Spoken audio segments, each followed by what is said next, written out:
Bijouterie Pantsou, manolotra anao ny le JT. Jovena, source d'énergie. Vous présente le JT. Tiara, ny tsirony voankazo manolotra anao ny le JT. La saveur ultime des fruits. Sardine efa fampiasantsika amin'ny andavanandro sy ny andro fety ny sardine Julie. Sardine Julie, ça vous donnera toujours envie. Telma, safidiko numéro 1 malagasy manolotra ho anao.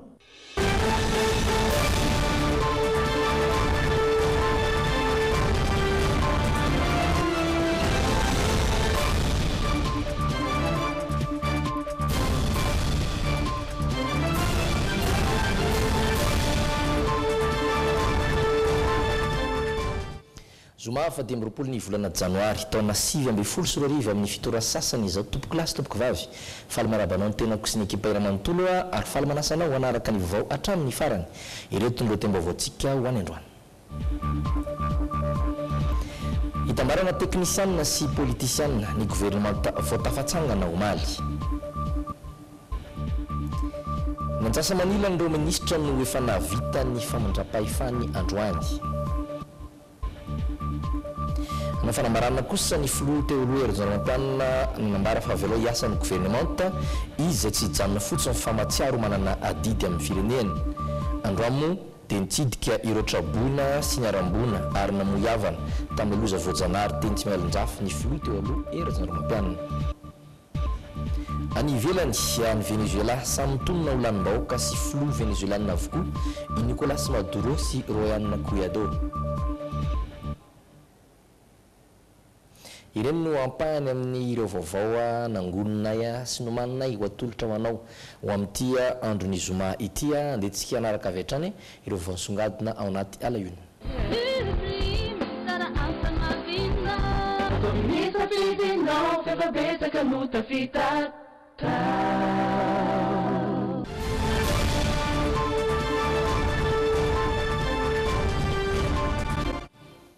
ny pejy politika no mbola mahoraka treto taorin'ny fametrahana ny mpikambana gouvernementa omaly dia fantatra fa fitambarana teknisianina sy politisianina ny firafitra izay gouvernementa izay tsikatra fa tsy maintsy nisy ny fampanarahana ny fitakiny politika manoloana ny vina IOM izay napetraka misy enina kosa ireo vehivavy voatendro ministra amin'ireo toerana 12 salanisa tsy mira lenta araka ny fanambarany EISA ivitoerana mampiroborobo ny fampidraisana anjara amin'ny vehivavy eo amin'ny sehatrasa-panjakana Fijeri Edouard sika sambolamana. Departementa Rombropolo no napetraka ho an'ny gouvernementa voalohany mandritry ny fitondran'ny Flou André Rajoelina. Nisy tamin'ireo ministera no natambatra tahaka ny ministeran'ny toe-karena sy ny fitantanam-bola, ministeran'ny fanabeazana fototra sy ny fampiofana teknika, eo ihany koa ohatra ny nampitambarana ny ministeran'ny serasera iaraka ny ministeran'ny kolotsaina. Ireo ministra hitantan'ireo departementa ireo kosa dia notsongaina araka ny traikefany amin'ny maha-teknisianina azy ireo, misy ihany koa ny safidy politika. Azo hitara fa na ny endrin-javatra maro izany hoy ny mpandinika politika tafaresaka taminay. Dia ny antony voalohany nanendrena azy dia hoe olona itokisan'ilay filohan'ny repoblika. Faharoa, olona fantatra fitondram-panjakana fa ahatateraka n'ilay vina sy ny velirano izay natao hatramin'izay. Zay zany fantiako an'ilay ireo, za zany tsy hanome hoe inona ny fijeren'le ministre satria manjary manao préjugé anao lasa misy a priori dia manjary manahirana zany lasa tonga dia miresaka olona fa tokony kosa hoe inona ny asa vitan'le olona ao anatin'iny bolana izy zany dia fa hita sotra hoe maka izy ty ministère ty na maka izy Prime Ministre lefitra iray ihany kosa no voatendry raha toka efatra no kasaina ho apetraka tao anatin'ny vina IOM tsy maintsy nisy ny fampanarahana ny fitakin'ny politika manoloana ny vina raha nasiana vice premier ministre zany dia resaka fandaniny zay ndraindraiky io olona tsy havita ininona akory fa dia toerana fotsiny zany no apetraka eo zany ary fatelo dia mety kio raha nisy an'izay dia fametrahana namana sy olona fotsiny ny anton'le izy fa tsy dia tena hoe havita azy loatra zany le vice premier ministre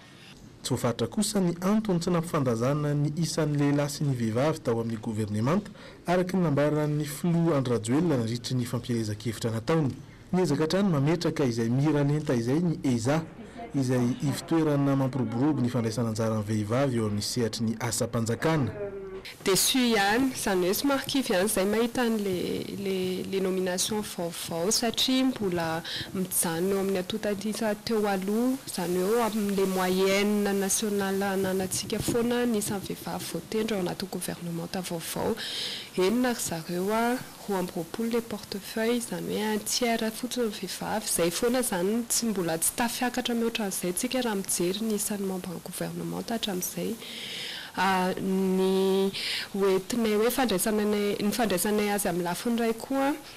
misy recul ihany satria raha jerena ny poste clé hatramin'izay ny occupé avy amin'ny vehivavy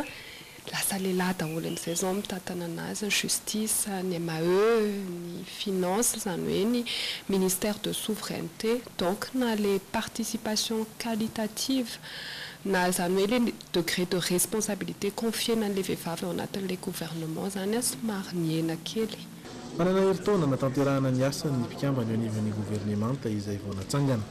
hisy ny fanombanana azy ireo arak'izay asa vita ny aorin'izay omaly ihany moa taorin'ny fanendrena ireo mpikambany ivon'ny gouvernemanta dia niroso avy hatrany tamin'ny filan-kevitry ministra teny avoloa izy ireo filan-kevitra izay nitarehany filoha Andry Nirina Rajoelina ka niraisana fanapahana sy fanendrena vitsivitsy voalohany amin'izany ny fanafoana didim-panjakana larina 4 tsipika 700 ny 2 martsa 4 sy nanendrena Andramatoa Andriambalolala Rantompo Alzo ho taleny ary fenitra eo nivon'ny fiadidina repoblika teo koa ny fanendrena Andriamatoa Ramaholo Miasy Older ho tare général présidence isana ro raha politique sy Andriamatoa Andriamananoro Augustin ho tare général présidence isana ireo tetikasy sy fanendrena Andriamatoa Saondra Malala Marie Michel ho tale isana ro raha pitsarany présidence ary ny fanendrena Andriamatoa Rahanosy Jini ho tale ny serasera ny présidence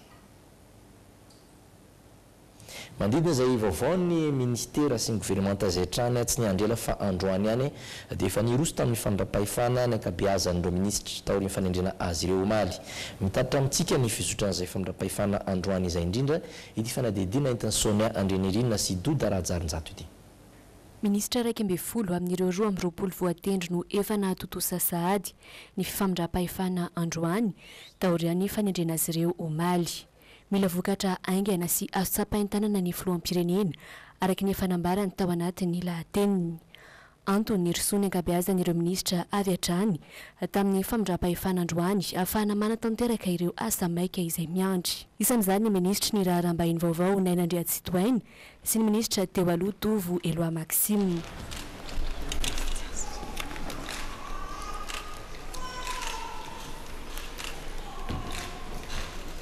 nasongadiny ministra ny angovo sy ny rano azy ny ankoranafo Andriamanga Vonjy nandritra ny famindrapahefana teo aminy sy ny ministra teo aloha Rasolo Elson Lantoniaina ireo fandarana sagoavana ho tanterahiny isan'izany ny fampitomboana isa ireo isitraka ny herinaratra na antanandehibe na ambanivohitra amin'ny alalan'ireo angovo avy amin'ny Jirama sy ireo angovo azo avaoziny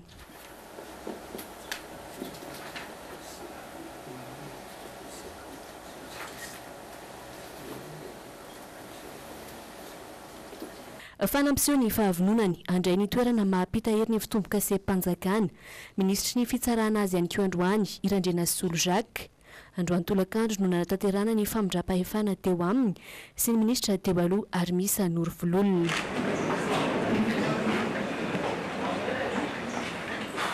ny isitra ny vahoaka malagasy tombotsoa amin'ny Arenakibontany amin'ny alalan'ireo tambirimbidy izay kosa no nambarany ministra ny Arenakibontany sy ny loharanokarena vaovao fidiny avo raha vokatra fahalara-pahamehana ho azy nandritra ny famindrapahefana ny tanterahana teo aminy sy ny ministra teo aloha Henri Rabarinjaka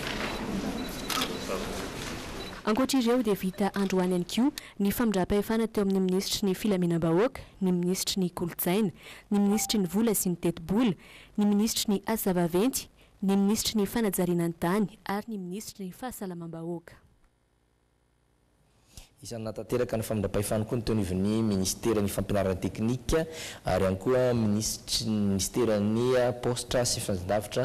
ary ny haitao arakady mirindra eo amin'izay pedi politika izay trano dia tsikaritra andrina fidinareo ny arambona temy masina androany fa marobe ireo mpiaramiasa tamin'ny filoha teo aloha erajanromampianina no mbola tazana teo anilany mbola manana didy amin'ny firenenina ny toko misy azy sy mpiaradi aminy raha ny fanazavany ka tsy atao sakana tsy hatanterahana izany ny tsy fandraisana anjara eo amin'ny tontolo politika fotoana izay nanareo tany erajanromampianina ny tondrana ny hevina mikasika ny fitsangana ny gouvernemanta vaovao ihany koa fa nadidina iarahana mirindra tahiry sy dodar hajarinjato toy ireo olo-pirenena malagasy rehetra dia miandrandra ny tsaratsara kokoa ny tandrazana ny filoha erajanaromampianina amin'izao fitsanganany gouvernemanta vaovao izao manantso avy amin'ny herivela rehetra ndre matoa erajanaromampianina mba amelana azy ireo fitondrana raha teo efa nanao vely rano dia ny vahoaka moa zany dia mino sy manantena fa dia ho tanteraka ireny vely rano atao amin'ny vahoaka ireny fa araka ny tenitry teo hoe aloha izy asa aloha aloha izy asa aloha dia ny mirary ny soa sy ny fankahirezana ho azy ireo no ataontsika ny fanometanana foana amin'ny fampandrosoana ny firenena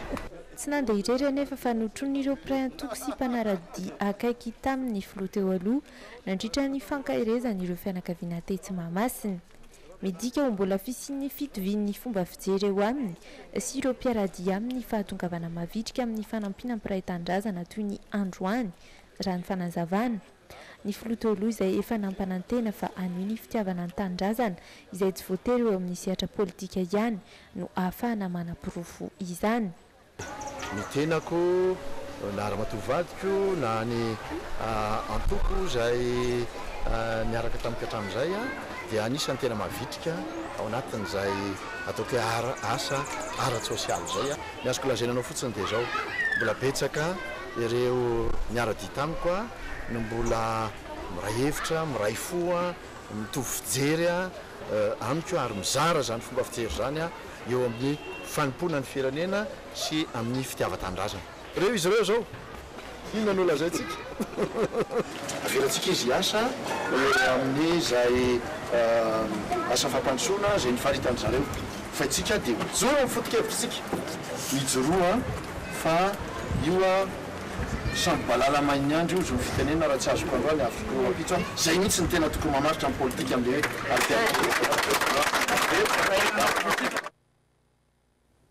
amin'izay pejy politika izay hatrany dia ny joro mpanohitra ny fitondran'ny filoha Andry Rajoelina ny antoko manda ho an'ny firaisampirenena omaly no nanaovan'izy ireo ny fanambarana na fa ny manda ho an'ny firaisampirenena no efa namoaka ny velirano ny mpanohitra ny fangalarany fitondrana ankehitriny io velirano io sy ny fahitan'izy ireo ny fomba fitantanana fontetezamita no antony izao fanoherana izao manazava ny filohany antoko manda ho an'ny firaisampirenena Ramatoa Lalatiana Ravolomanana zay dia milaza mazava hoe mba hitoetra ao anatina cadre constitutionnel ny tiany atao voarakitra ao anatin'ny UEM zay mieritreritra raha ny fomba fijerinay acte premier constitution na gouverneur tsy niapetratra raha ho teny reny zay gouverneur ka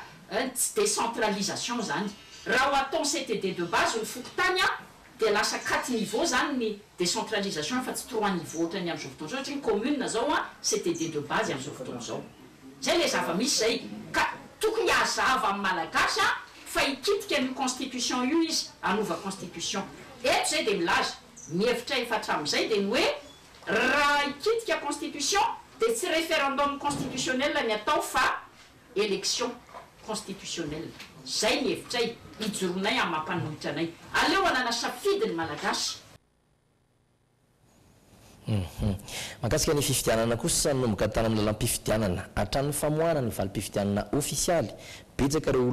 olana tsikahatra ny sampana fanaramaso ny fifidianana safidy isan'ny goavana tsikahatra izy ireo hatranam-piandoana ohatra ny tsy fisian'ilay famerana ny vola ampiasaina mandritra ny fampielezan-kevitra teo ihany koa ny tsy fahafantarana mazava ny volana ampiasain'ny CENI nandritra ny fifidianana ary ny filazan'ny HCC namaly ireo fitoriana marobe tareo ny fifidianana fa azo raisina ireo fitoriana fa tsy mitombina betsaka araka izany ny lesoka mila renina amin'ireo fifidianana manaraka hoy ny safidy teo amin'ny sary fandraisam-peo amin'ny Miro Marinjatovo sy Stéphane Rakotomalala hatrany am-boalohany dia tsy tomombana ny lalam-pifidianana teto amintsika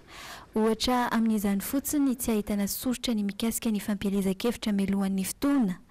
tsy famerenana ny vola ampiasain'ireo kandida mandritra ny fampielezan-kevitra na ihany koa tsy fisian'ny fandrarana ny fampiasam-bola avy any ivelany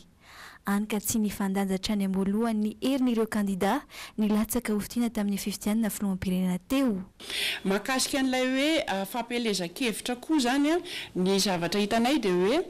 tsy nampiarina ny lalàna amin'ilay hoe fanasaziana andreo izay manao hita fa manao ny tsy mety satria niarana hitantsika zany hoe maro ireo kandida mba tsy lazako hoe izy manontolo izay nanana fisy dia nametraka fisy tany amin'ny toerana tsy tokony hametrahana an'izany lesika tamin'ny fifidianana teo ihany koa anefa ny lisym-pifidianana izay nahitana tsikera samihafa na avy amin'ireo mpanara-maso na ireo olom-pirenena ankoatra ireo dia tsy mbola mazava ny tena teti-bola marina nentin'ny vomeram-pirenena male tena misahana ny fifidianana ny seni na natanteraka ny fifidianana sy hoe avy aiza ireo vola ireo ho ny mpanara-maso ny fifidianana safidy nisy koa ny zavatra nety atao amin'ny fandaminana anatin'izany ilay hoe fangararana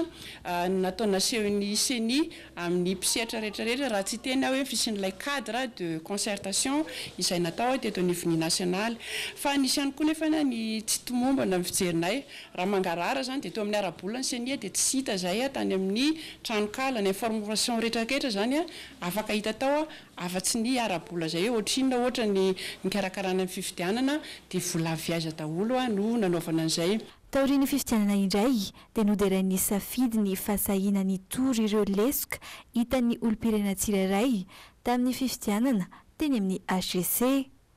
saingy tsy mazava kosa ny valiny nomen'ny HEC tamin'ireo fitoriana marobe ireo ny raha ntsika nahita koa dia hoe mitombona fa tsy azo raisina na hoe tsy azo raisina fa tsy mitombona ny tsara ojerena amin'iny zany hoe tokony isy ve ny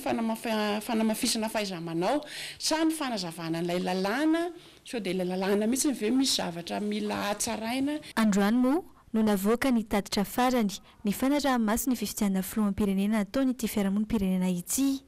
mariana fa sampana anaraha-maso ny fifidianana ivony demokrasia farimbolana na ny safidy dia manenika ny fokotany 7.9 na anaraha-maso ny fizotry ny fifidianana farany teo izany hoe distrika 430 no ny asan'izy ireo ajanontsika hatreo mahakasika ireo vaovao politika sy fitarandraram-panjakana ajanontsika hatreo koa ny tapany voalohany aloha ao anatin'ny alahionina dokam-barotra kely dia verentsika ao anatin'ny actu indray